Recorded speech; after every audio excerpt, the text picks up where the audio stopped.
दुनिया को जिस चीज की जरूरत है, जो हर एक आम इंसान, चाहे वो भारत का हो, पाकिस्तान का हो, बांग्लादेश का हो, नेपाल का हो, श्रीलंका का हो या किसी और देश का हो, और उससे भी ज्यादा अगर वो आम इंसान ईरान का है, इजराइल का है, लेबनान का है, अमेरिका का है, और उससे भी ज्यादा अगर वो फौजी है।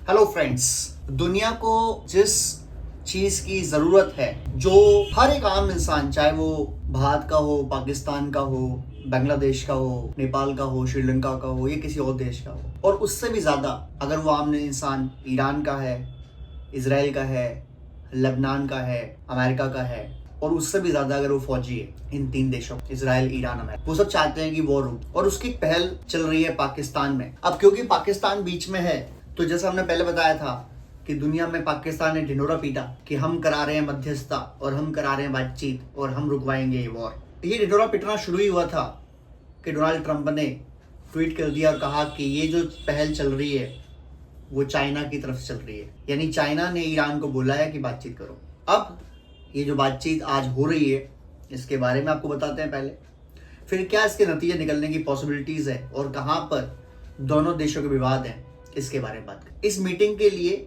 ईरान की तरफ से जो उनके संसद के लीडर हैं गालिबाफ, वो इसको लीड कर रहे हैं फ्रंट से, और उनके साथ साथ आए हैं ईरान के विदेश मंत्री सैयद अब्बास अरागची, कुछ IRGC के टॉप कमांडर्स, उनके संसद के कुछ सदस्य, वित्त मंत्री और काफी सारे लोग आए, एक पूरी टीम लेके ईरान आया है। लेकिन ईरान ने सबसे पहले जो भावनात्मक चीज की वो ये की कि जब वो जहाज में आए, उस जहाज में जो बच्चों की डेथ हुई थी, जब छोटे बच्चों के स्कूल पर अटैक कर दिया था अमेरिका इजराइल ने, तो लगभग 168 मासूम बच्चियां मारी गई थी। उन सब के फोटो लगे हुए थे हर एक सीट के ऊपर, यानी वो उनको साथ लाए हैं, ऐसा उन्होंने मैसेज दिया, भावुक मैसेज दिया दुनिया को। अब ये कल रात ही पहुंच गए थे पाकिस्तान, और उनका स्वागत किया पाकिस्तान के विदेश मंत्री ने और पाकिस्तान के आर्मी चीफ या फील्ड मार्शल आसिम मुनीर ने। उसके बाद आज अमेरिका की तरफ से JD वेंस, जो वाइस प्रेसिडेंट है, वो इस दल को लीड कर रहे हैं, और उसके अलावा जेड कुशनर, जो डोनाल्ड ट्रंप के दामाद भी हैं और एक सलाहकार भी हैं, स्टीव विटकॉफ, और एक पूरी टीम लेके वो भी पहुंचे। और बातचीत का तरीका जो है, वो बातचीत कैसे होगी, क्या हो रही है, तो सबसे पहले जो बातचीत हुई है वो हो रही है, ईरान के जो डेलीगेशन है वो गया पाकिस्तान के PM से मिलने के लिए, शहबाज शरीफ से। लगभग 1.5 से 2 घंटे उनकी बातचीत हुई, और जब उनकी बातचीत खत्म होगी तो उसके बाद अमेरिकी डेलीगेशन जाएगा पाकिस्तान के प्राइम से मिलने, उनसे बातचीत हुई। उस बातचीत के बाद ईरान और अमेरिका की डायरेक्ट बातचीत हुई, जहाँ पर कहा जा रहा है कि मोस्तफा अली खामनेई भी वीडियो कॉन्फ्रेंसिंग के थ्रू जुड़े इस मीटिंग में, और बातचीत होती रही। अब मेन मुद्दा क्या है, क्या ईरान एग्री हुआ है? ईरान की तरफ से पॉइंट्स क्या है, चोक पॉइंट्स क्या है जहां ईरान की परेशानी है? पहला, ईरान के ऊपर से वॉर का खतरा हमेशा के टल जाए और आगे भविष्य में कभी भी लड़ाई ना हो, ना अमेरिका ना इजराइल कोई हमला करे ईरान के ऊपर, इसकी गारंटी ले अमेरिका, या कोई गारंटर बने जो एक बड़ा देश हो। अमेरिका बन जाए तो अमेरिका तो लड़ने वाला ही है, ईरान ट्रस्ट कैसे करे, नंबर 1। और अगर अमेरिका चाइना को या रशिया को बनाए गारंटर, तो उस केस में अमेरिका खुद इस बात को बल देगा कि दुनिया अब जो है वो यूनिपोलर नहीं रही है, अमेरिका जो है वो सुपर पावर नहीं रहा है, अब चाइना रशिया निकल के सामने आए हैं सुपर पावर बन के। पहली परेशानी अमेरिका को वहां है। दूसरा, ईरान चाहता है कि वो यूरेनियम संवर्धन करता रहे, कहता वो यही है कि हम बना रहे हैं इससे बिजली, और हो सकता है कि बिजली बना रहे हो, उनका न्यूक्लियर बॉम्ब बनाने का कोई प्लान ना हो। बट अमेरिका इजराइल की प्रॉब्लम यह है कि एक लेवल के बाद अगर यूरेनियम एनरिचमेंट 60-70% से 90% चला गया, तो उस केस में वो बॉम्ब बन जाएगा या बॉम्ब बनाने की कैपेसिटी हासिल कर लेगा, और इजराइल कभी नहीं चाहेगा कि ईरान के पास न्यूक्लियर बॉम्ब हो, खासकर अब जब इजराइल को दिख गया है कि ईरान की मिसाइलें इजराइल में हिट कर सकती हैं, इजराइल में गिर सकती हैं। इतना डिफेंस सिस्टम होने के बावजूद इजराइल में गिर रही है। ईरान चाहता है कि वो यूरेनियम संवर्धन करता रहे, अमेरिका कहता है हमारी ये रेड लाइन है, हम आपको यूरेनियम बॉम्ब बनाने नहीं देंगे, तो इस पर एक बातचीत फंसेगी। तीसरी बातचीत, ईरान चाहता है कि हॉर्मुज स्ट्रेट से निकलने वाले हर जहाज से ईरान पैसे ले, $1 ले 1 बैरल तेल का, यानी लगभग $20 लाख हर एक जहाज से। अमेरिका कह रहा है कि ये पॉसिबल नहीं है, कोई भी टोल हम लगने नहीं देंगे, हार्मूज स्ट्रीट से निकलने वाले जहाज से, और अगर ऐसा होता है तो अमेरिका की बेइज्जती होगी, और अमेरिका बिल्कुल नहीं चाहेगा तो उसकी बेइज्जती इस तरीके से हो। हालांकि ईरान की संसद ने इसमें एक प्रस्ताव पारित कर दिया है, प्रस्ताव ऑलरेडी हो चुका है, तो यहाँ एक बात फंसेगी। और अभी सबसे बड़ी जो दुविधा है वो है ईरान की लेबनान के ऊपर। ईरान ने कहा था कि जो युद्ध रुका था उस युद्ध में पहले दिन बातचीत बताया गया था, लिखा गया था कि हर मोर्चे पर लड़ाई रुकेगी, लेबनान इंक्लूडेड है। और पाकिस्तान के पीएम ने बाकायदा उस पर जब मैसेज लिखा, ट्विटर पर मैं ट्वीट किया, उसमें साफ लिखा गया कि लेबनान इंक्लूडेड है, लेबनान में लड़ाई रुकेगी। बट इसराइल ने उसके बाद अब तक का सबसे भयंकर हमला किया है लेबनान के ऊपर। इसराइल का कहना यह है कि लेबनान इस वार्ता में शामिल नहीं है।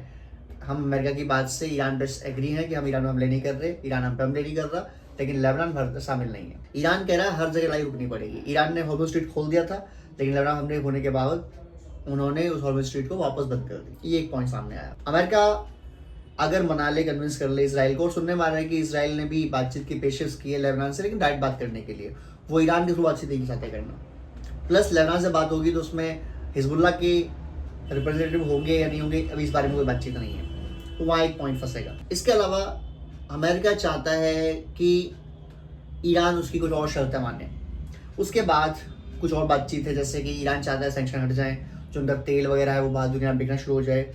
अमेरिका इसमें मुझे लगता नहीं कि ज़्यादा दिक्कत होगी अमेरिका को। ईरान के कुछ एसेट्स फ्रीज कर दिए अमेरिका ने, दुनिया भर में कुछ अरबों डॉलर के, वो फ्री किए जाएँ, वो भी मान जाएगा।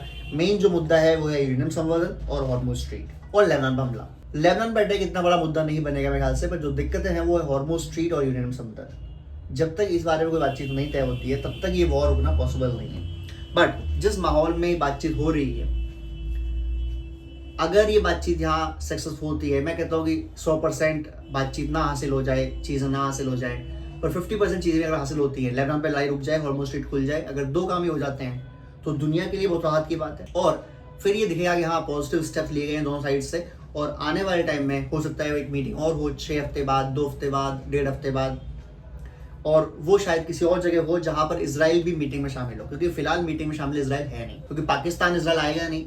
तो फिर हो सकता है कि ये जो नेक्स्ट मीटिंग हो, मे बी वो पाकिस्तान में ना हो कि किसी ऐसे देश में हो जाए जिसने अब्राहम अकॉर्ड साइन कर रखा। वो यूएई हो सकता है, वो मिस्र हो सकता है, वो कोई यूरोप का देश हो सकता है, जहां पर ईरान अपने आप को सेफ फील करे और बातचीत के लिए कोई दिक्कत ना हो।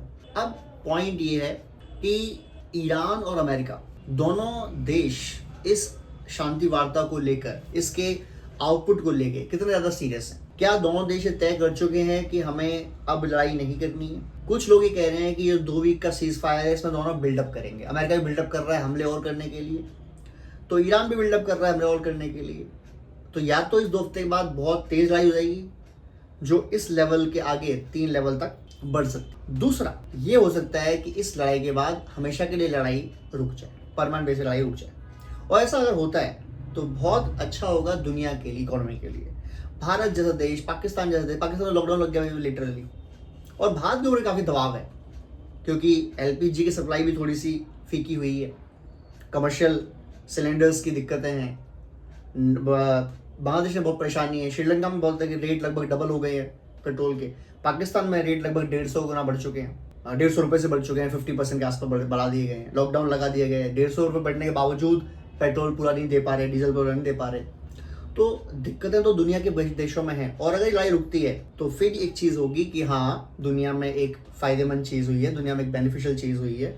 और फिर जो क्रूड ऑयल $65 to $70 चल रहा था पर बैरल इस वॉर के शुरू होने से पहले, और बीच में वो $120-115 तक, $115 पर बैरल पहुंच गया था, हालांकि वापस वो 99 तक चल रहा है इस समय। अगर थोड़ा सा लड़ाई रुकती है तो वो और 10% गिर सकता है, 85-90 के आसपास पहुंच सकता है, क्योंकि अभी भी उसमें दिक्कतें हैं। देखो लड़ाई से क्या हुआ है कि सऊदी अरब हो या यूएई हो, कतर हो, कुवैत हो, इनकी जो प्रोडक्शन लाइन है वहाँ प्रॉब्लम्स हुई है, तो उसको रिपेयर करने में, वापस स्पीड में आने में टाइम लगेगा। लेकिन अगर एग्रीमेंट हो जाता है तो 10% तुरंत गिर जाएगा। मुझे लगता है कि फिर $85 से लेकर $90 के आसपास ही प्राइस रहेगा तकरीबन 2-4-6 महीने। और हो सकता है कि ईरान के ऊपर सैंक्शन हट जाए तो फिर ईरान की जो ऑयल सप्लाई शुरू हो जाए दुनिया में, उससे प्राइस थोड़ा और कम आ जाए। बट मुझे लगता है कि अब इसका $80-85 से नीचे जाना मुश्किल है, मेरा ऐसा मानना है। बाकी हो सकता है कि मैं गलत हूँ इस मामले में। अब सुनने में आया है कि अमेरिका कुछ चीज़ें मानने को तैयार होगी ईरान की जो पहली शर्त थी कि हमारे जो एसेट्स फ्रीज किए हैं आपने, हमारे पैसे फ्री रोके हैं आपने, जो ब्लॉक किए हैं दुनिया भर के देशों में, खासकर ईरान में संपत्ति हमारी जब्त की हैं, उनको आप फ्रीज कर छोड़ देंगे। और अमेरिका इस बात पर रेडी है कि ठीक है, हम आपकी संपत्तियां जो हमने जब्त कर रखी है, फ्रीज कर रखी है, हम उनको रिलीज कर, चाहे कतर हो, चाहे कुवैत हो, चाहे अमेरिका हो, चाहे यूरोपियन की कंट्रीज हो, जहां जहां उन्होंने ईरान की संपत्तियां जब्त की हैं, वो उसको छोड़ने को तैयार है, एक शर्त तो मान ली। तो ये शो करता है कि जो ये डायलॉग है, जो बातचीत है, वो पॉजिटिव डायरेक्शन में जा रही है। तो देखो, अगर ईरान अपने 10 पॉइंट लेके आया है, अमेरिका अपने 15 पॉइंट लेके आया है, ना तो ईरान 15 पॉइंट मानने वाला है, ना हमारे 10 पॉइंट मानने वाला है। जो पहली मुलाकात हो रही है, पहली बातचीत हो रही है, उसमें ये होगा कि अमेरिका के कुछ 2-3 पॉइंट मान लिए गए, कुछ ईरान के 2-3 पॉइंट मान लिए गए और बातचीत को आगे बढ़ाया गया। अगर बहुत पॉजिटिव रहा तो शायद आधी बातचीत मान ली जाए। वो आगे वाली मीटिंग के लिए रास्ता साफ कर देगी कि हाँ, आगे वाली मीटिंग कैसे होगी, कहाँ होगी और उसमें क्या क्या चीज़ों की डील हम साइन कर सकते हैं। और ये बहुत बढ़िया पॉजिटिव संदेश रहेगा दुनिया की तरफ। इसी मीटिंग के अंदर जर्मन के जो विदेश मंत्री हैं, जर्मनी के, उन्होंने भी बातचीत करी है ईरान के विदेश मंत्री अरागची से, और इसमें भी काफ़ी पॉजिटिव चीज़ें बताई गई। यानी कि जर्मन के जो विदेश मंत्री है, उनको ईरान बता रहा है कि क्या पॉजिटिव डायरेक्शंस, क्या पॉजिटिव चीज चल रही हैं। यानी अब यूरोपियन देशों को अमेरिका से बातचीत करने से ज्यादा इंटरेस्ट ईरान से है। आपको याद ही होगा कि फ्रांस ने, यूके ने, स्पेन ने, खासकर फ्रांस और स्पेन ने, दोनों ने कह दिया था कि हमारा जो एयर स्पेस है वो अमेरिका के जहाज, लड़ाकू जहाज इस्तेमाल नहीं कर सकते ईरान पे हमले के लिए। जिसके बाद ईरान ने बड़ा थैंक यू कहा था पर फ्रांस को, और फ्रांस के 1-2 जहाज भी निकलने दिए थे ऑयल लेके। और ईरान ने उससे पहले क्या कहा था? ईरान ने कहा था कि जो हमारे मित्र देश हैं उनके लिए खुला हुआ है। 5 देश नाम लिए, चाइना, भारत, पाकिस्तान, इराक और इंडोनेशिया। बट उन्होंने फ्रांस के लिए भी जाने दिया। इसका मतलब फ्रांस को फिर उन्होंने मित्र देश में काउंट किया, which is very good. Spain ने तो साफ साफ कह दिया हमारा तो एयर स्पेस यूज नहीं कर सकते आप। इटली ने भी कह दिया, इटली ने कहा कि आपके जो लड़ाकू जहाज हैं अमेरिका के, वो हमारे एयर बेसिस पे नहीं उतरेंगे, हम नहीं उतरने देंगे उनको। यूके ने भी कहा कि हमारे जो एयर बेसिस हैं उनका इस्तेमाल अमेरिका नहीं कर सकता ईरान पर हमले के लिए। यानी लगभग यूरोपियन कंट्रीज ने भी ये दिखाया। जर्मन ने भी कहा कि यार ये जो तुम्हारे सैनिक वैनिक बेस बने हो हमारे यहाँ जर्मनी में, इनको निकालो यहाँ से, लेके जाओ यहाँ से, हटाओ, वी डोंट नीड इट। तो यूरोपियन नेशंस ने भी इतनी नोटिस करी है कि अमेरिका वो अमेरिका नहीं रहा जो हुआ करता था 10 साल पहले, और हम लोग भी वो नहीं रहे जो उससे पहले होते थे। हम लोग अपनी सेफ्टी खुद कर सकते हैं। और ट्रंप जैसा जब लीडर एक अमेरिका देश पर काबिज हो, जो यूरोपियन यूनियन के देशों से कह रहा था ग्रीनलैंड दे दो मुझे वरना मैं टैरिफ लगा दूंगा, तो एक ऐसा देश जो मनमानी पे उतर आए, जो तानाशाही की जोर पे आ जाए, उसमें फिर आपको खिलाफत करनी पड़ती है, धीरे धीरे बढ़ती है, वो करनी पड़ती है। तो ईरान से बातचीत कर रहे हैं जर्मन के विदेश मंत्री, ये अपने आप एक बड़ी बात है। या तो वो उन्हें कन्विंस कर रहे हैं कि चलो कुछ चीजें हम मनवा देंगे, आप मान जाओ, या फिर वो एक बातचीत कर रहे हैं। ऑल एंड ऑल अब तक जो बातचीत चली है उसमें बड़ी कामयाबी हासिल हुई है। और मुझे लगता है कि अब शायद ये जो 2 हफ्ते का सीज फायर है, ये 2 हफ्ते से बढ़ के शायद 2 महीना हो जाए, और हो सकता है कि परमानेंट लड़ाई रुकवाई जाए। और ईरान चाहता है कि लड़ाई जो रुके वो परमानेंट रुके। ईरान नहीं चाहता कि लड़ाई टेम्परेरी बेस पर रुके। पहले प्रॉब्लम भी यही थी, बट ट्रंप ने एक बात बोल दी थी कि मुझे 12 बजे तक सॉल्यूशन चाहिए वरना मैं ईरान को ख़त्म कर दूंगा। और फिर वो नाक की लड़ाई हो गई थी ट्रंप की। अगर वो उस दिन हमला ना करते या उससे पहले डील ना होती, हमला ना होता, तो ट्रंप की बेइज्जती थी। और अगर हमला वो हो जाता उतना बड़ा, जितना बड़ा उन्होंने प्लान किया था, सारे पावर प्लांट्स पर हमला, सारे ब्रिज पर हमला, सारे रेल नेटवर्क पर हमला, तो शायद फिर ये बातचीत का सिलसिला जो अभी शुरू हुआ है, शायद फिर इसकी 2-4 महीने तक कोई पॉसिबिलिटी ना होती। और ट्रंप ने भी धमकी दी है कि भाई ये जो जिंदा हैं लोग ईरान जो हमने ख़त्म नहीं किया, वो बातचीत के लिए जिंदा छोड़े हमने, आप बातचीत करो, एग्रीमेंट करो। दूसरी ओर ईरान के जो उपराष्ट्रपति है उन्होंने कह दिया कि अमेरिका फर्स्ट अगर रणनीति रखेंगे ट्रंप और अमेरिका, तो बातचीत तय हो जाएगी, बातचीत पे फैसले हो जाएंगे।